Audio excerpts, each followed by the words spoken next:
So, how did my last athletic season of 2023 to 2024 go for me?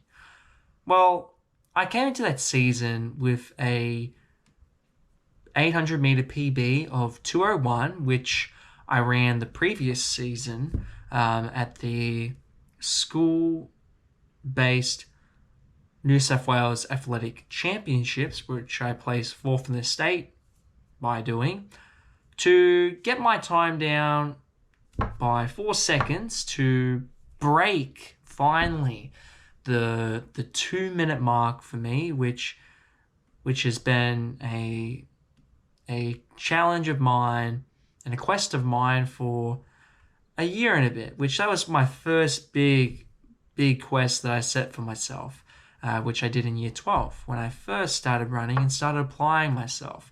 Which, if you want to get to know a little bit more about my story, then I suggest you check out my video I made previously titled Origin Story, where it'll give you a bit of context on who I am, why I'm now in Melbourne, and what my current life quest is at the moment that I'm working to achieve.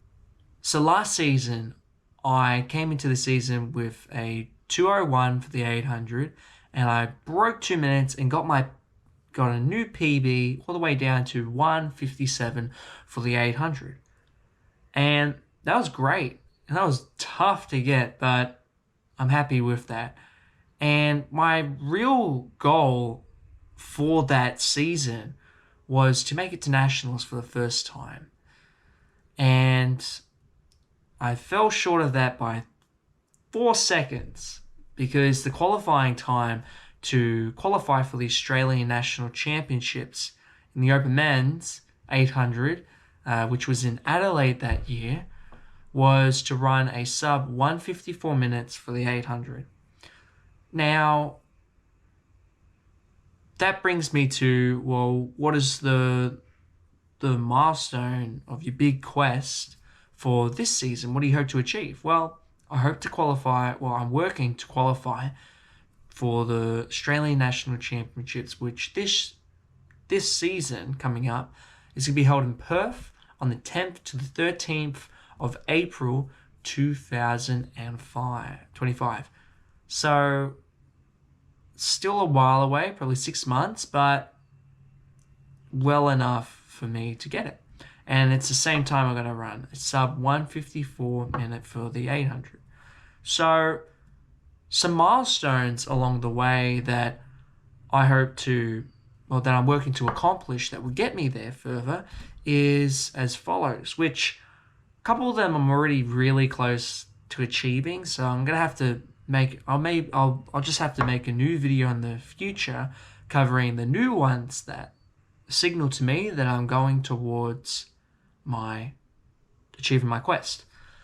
So first one is to be running 50k weekly without any niggles by the end of July. Now that one, last week I ran 53, the last week before that I ran 43, and the last week before that I did 52. And now I'm consistently getting into that 50k a week without any niggles, which is good. So just about tick that one off. And the next one is to get a 5k PB by the end of July. Now, that is something that I set to mark and signify to me that I have improved my fitness capacity compared to last season. So my current PB is 17:21 minutes for the 800 for the 5k, and I did that last year in April. And I'll tell you what, I wasn't running a 157 for the 800 at that time, so I've definitely got a lot in me. And the goal is for this one is to break 17 minutes, which I'm going to have that race coming up in 4 days actually at Collingwood Hampers. So it's going to be a 5k track, and there's going to be a specific race where everyone who runs sub 17 minutes goes in it. And obviously, I'm going to be in it. So it's looking good on that end. Another one is to improve all the biomarkers at O Health by retesting after 3 months. So that one was set before my training, strength and conditioning training program was done, because after every 3 months, we do a retesting. So the aim is to improve all those biomarkers that they measure, because that will give me feedback that what I'm doing in the gym is actually working and I'm in a better place of fitness. And then another one that I set was also to be able to complete 10K long runs by the end of the season. So at the moment I'm running 6K for it. So I have to build that up. And that's one that, like I said, end of the season. So it's going to take a little longer to do. Now, current progress update with my training. So like I said before, I've increased my mileage, which is really great. So before I came and moved to Melbourne, which I covered the ins and outs and the changes I had to make in a previous video I made, which I'll link there, was I had to get used to, so I was running 27K a week, and I had to get used to running longer and different workouts that targeted different stimuli in different ways. Like, for example, my warm-ups and cool-downs were 3.2K. And I'm used to back at home, well, back where I was in Albury, of running 1.6K for a warm-up. So pretty big increase. And I felt that for a bit. But I built it up. And I'll tell you what, it wasn't easy to do. Like, everything I'm telling you, it wasn't like, yeah, I did it. There was a lot of hard work in it. All right. You just didn't see it because the camera's on right now and it wasn't on when I was doing those things. So I had to slowly build it up so I went from 27 to 36K for 4 weeks. And my biggest serious concern is my shins. So they were flaring up a bit. But over the weeks that I was running 36K, the flaring up of my shins slowly decreased. Why? Because my body was getting used to it. And by week 4 of me running 36K, we stepped it up.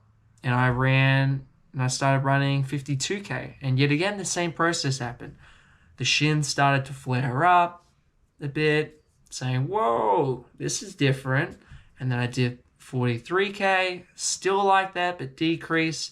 I did 53, and it's like, yeah, we're pretty much used to it. And now this week, it's going to be about the same. So that's the progress there. So mileage has increased. So I've gotten used to these warm-ups and cool-downs being longer. Another thing currently as progress in my training was I've been hitting some new PBs in the gym. So an example is me progressing from 50K kg for 6 reps of the rack pull to now, which I done that 3 months or 6 months ago, and now I'm lifting 110 kg for the rack pull, which is a significantly large jump. And then another example is me improving my strength is the box squat. So 3 months ago, I was lifting 45 kg for 3 reps. And now I'm lifting 90 kg for 5 reps. So yet again, I'm hitting new PBs. But like with the increase in my mileage, I came into some problems, challenges that I had to overcome. So some, such as knee soreness, occasionally, which I learned that a big component of when you get that knee pain is it comes from your quads being really tight. So I did a lot of mobility work, focusing on relieving tension in the quads, and I found that it didn't get rid of it like this because your body has to repair itself, but it would alleviate the symptoms quite drastically straight away. So I hope that helps you. But one of the biggest lessons that I had to learn in this new chapter was I'm now transitioning my focus at training, going from pacing myself just to get through the workout because I wasn't used to these long warm-ups and cool downs and sessions, to now believing in myself that I can push myself during these workouts without burning up, and that I can get more, and I can push myself a bit more in those reps without fear of burning out. So I came to this conclusion a week ago during a hippo hill session, where the session was we had to do 3 sets of 6 times 45-second efforts of sprinting up the hill, and then in between had a 90-second recovery, so jogging back. And I was covering an average of 230 to 250 meters each 45-second effort, totaling up to 9.37K for the workout. Then the last rep, I did 300 meters, so I was getting an extra 50 meters on all my other reps. Now, I didn't think much of it, but my teammates, on the other hand, they were joking like, oh, wow, that's such a big jump from all the other reps. You must have been going 50% on all the other reps. And I'm like, no way. Bloody hell, that was hard to do 300. But it made me think, maybe I am. Maybe I'm playing it too safe now. And I'm not pushing myself as hard as I think I can. And that's what it relates to the last chapter when I was in Aubrey. The lesson I was learning from last season mainly was why not everyone's an Olympian. Now, a lot of people like to attribute it to, genetics or, magic pills to fix mindset things. But as I learned, it's none of that. What I've learned is the reason behind, something that's so good or something that everyone knows is good for them, but they don't do it, is always one thing. And it's actually hard work. That's it. It's that simple. And that's exactly why not everyone does it. Because it's hard. It is hard. And what I learned was that it's never going to break that barrier that you're in, is you have to push yourself and experience that hardship. So how I take that lesson and use it practically in my training is for me to know that I'm on the right path towards achieving my quest is it's got to be hard. I have to feel it being hard in the workouts, in the training sessions, going to bed early, eating well, because that's what I learned. Why isn't everyone an Olympian? Because it's hard. So if I go through these things and I'm experiencing it being hard, but I get through it despite how I feel, then that means I'm doing something right. And that's what I've been learning in training lately. And that's what the other teammates have been doing to me, is they've been pushing me. Like, now they're getting me to go, hey, do you want to lead this rep? And then I'm like, well, I need to prove my worth. So I do so, and my mind is like, the weaker part of me is like, no, stop, you're hurting me. But it's like, no, that's just your body reacting to you breaking yourself down to build yourself back up. So that's what I've been learning a lot lately, is believing in myself, as my previous chapter. So I hope you got something out of this update on my training and my progress. And as always, it's never too late to start your dream.